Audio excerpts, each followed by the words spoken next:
우리는 재미있는 것을 볼 때 웃습니다. 내 마음에 기쁨을 줄 때도 웃습니다. 그러나 또 웃어야 할 때가 있습니다. 그것은 악이 훤히 보일 때입니다. 간사한 말에 속셈이 훤히 보일 때 우리는 웃어야 합니다. 화내지 마시고 억울해하지 마시고 우리가 웃으면 좋겠습니다.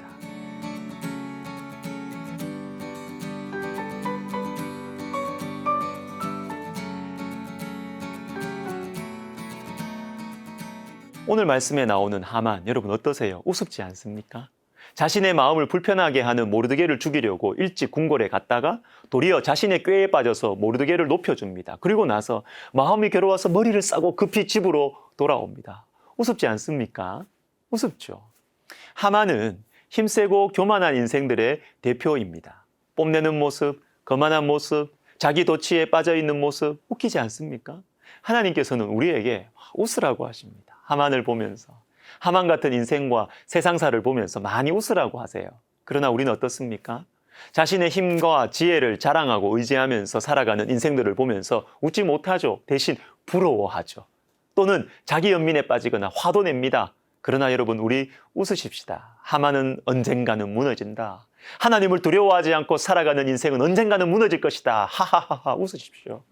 시편 37편 12절과 13절을 보시면 악인이 의인치기를 꾀하고 그를 향하여 그의 일을 가는도다. 그러나 주께서 그를 비웃으시리니 그의 날이 다가옴을 보시미로다. 악인이 의인을 괴롭히려고 작전을 세울 때 하나님께서 웃으세요. 왜요? 그의 날이 다가옴을 보시미로다. 얼마 남지 않았어요. 하나님께서 웃으시니까 우리도 웃으면 됩니다.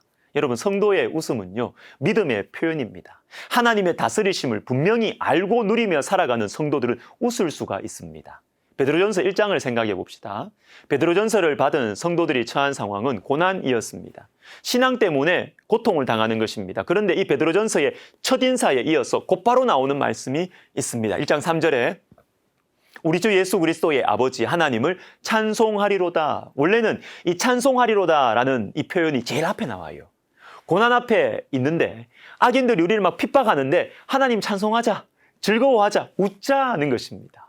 1장 6절도 읽어봅니다. 그러므로 너희가 이제 여러 가지 시험으로 말미암아 잠깐 근심하게 되지 않을 수 없으나 오히려 크게 기뻐하는도다. 여러 가지 시험.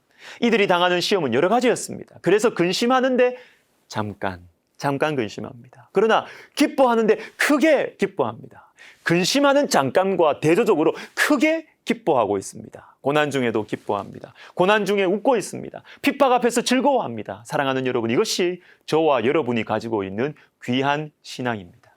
강준민 목사님의 책 기쁨의 영성에 보면 이런 글이 있더군요. 마귀는 우리가 기뻐할 때 절망합니다. 특별히 기뻐할 수 없을 때 기뻐하는 그리스도인을 보면 좌절하곤 합니다. 여러분, 마귀를 영적 침체에 빠뜨리는 방법이 있어요. 그것은 내가 기뻐할 수 없는 상황일 때 믿음으로 기뻐하는 것입니다. 고난 중에 기뻐하는 것입니다.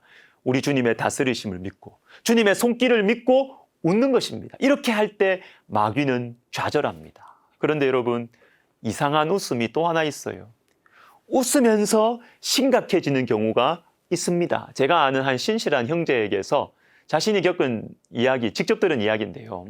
이 형제는 한 직장에서 오랫동안 일하면서 성실함과 실력으로 자리를 잡았고 직책도 낮지 않았습니다. 어느 날 회사에 회식이 있었는데 식사 후에 소위 말하는 2차 룸사롱에 갔대요.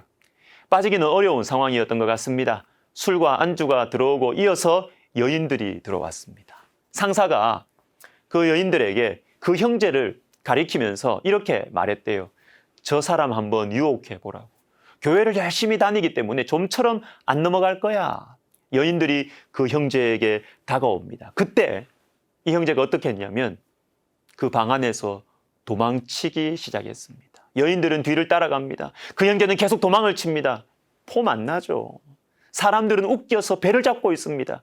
그러나 그 형제는 바보처럼 멸시와 조롱을 당하면서 도망쳤어요. 여러분 참 웃기죠. 그러나 우리가 정말로 예수님을 믿는 사람이라면 그 장면을 보면서 웃으면서 가슴이 서늘해졌을 것입니다. 그 자리에 또 어떤 집사님도 계셨을 거예요. 그죠? 예수님 때문에 웃음거리가 되는 사람들을 보면서 웃으면서도 우리의 마음은 심각해질 것입니다. 여러분 혹시 주변에 예수님 때문에 손해보는 사람들, 예수님 때문에 웃음거리가 된 사람들이 있나요? 그리고 그러지 않기를 바라지만 예수님 때문에 손해를 본 그 사람 때문에 여러분이 이득을 보게 되었습니까? 좀 편해지셨습니까? 그래서 막 웃음이 나십니까? 웃으시면 안 되죠. 겁나지 않으세요? 하나님이 살아계신데 지금 당장 좀 편하게 되었다고 웃으실 수 있습니까? 오히려 저와 여러분이 예수님을 위한 웃음거리가 되면 좋겠습니다. 예수님 없이 이득을 보는 것보다 예수님 때문에 손해보고 멸시받는 것이 훨씬 좋습니다. 그러나 이것은 우리의 힘으로 할 수 없어요. 교만한 사람들을 보고 웃는 것도 쉽지 않고 예수님 때문에 웃음거리가 되는 것도 우리 힘으로 할 수 없어요. 베드로전서 1장 8절을 같이 읽어보겠습니다. 고난 중에 예수님 때문에 기뻐하는 멋진 성도들의 모습, 예수를 너희가 보지 못하였으나 사랑하는도다. 이제도 보지 못하나 믿고 말할 수 없는 영광스러운 즐거움으로 기뻐하니. 여러분 여기에 매우 중요한 표현이 있습니다. 말할 수 없는 영광스러운 즐거움. 20세기 복음주의권의 위대한 설교자였던 마틴 로이드 존스 목사님은 이 표현을 자신의 이 한 설교집의 제목으로 삼았어요. 우리나라에서는 그 설교집이 말하는 주제를 이 책 제목으로 달았는데 성령 세례라고 제목을 붙였어요. 성령 세례. 말할 수 없는 영광스러운 즐거움. 이것은 성령 세례다. 성령께서 우리 가운데 충만하게 임하셔야 고난 중에도 기뻐할 수 있다는 것입니다. 예수 믿는 사람이라고 왜 마음이 아프지 않겠어요? 왜 슬프지 않겠어요? 성령의 충만함을 받아야 고난 중에도 기뻐할 수 있고 예수님 때문에 웃음거리가 되고 예수님 때문에 손해도 보는 이 특별한 축복을 누릴 수 있는 것입니다. 기도하겠습니다. 하나님 아버지, 우리에게 말씀 주시고 믿음 주셔서 악인이 우리를 괴롭힐 때 하나님 우리가 주님 바라보고 웃게 해주시고 그리고 주님 감히 구합니다. 주님 우리가 예수님 때문에 웃음거리가 되는 하나님 복된 인생 주님 우리가 살게 하여 주시옵소서. 예수님의 이름으로 기도하옵나이다. 아멘.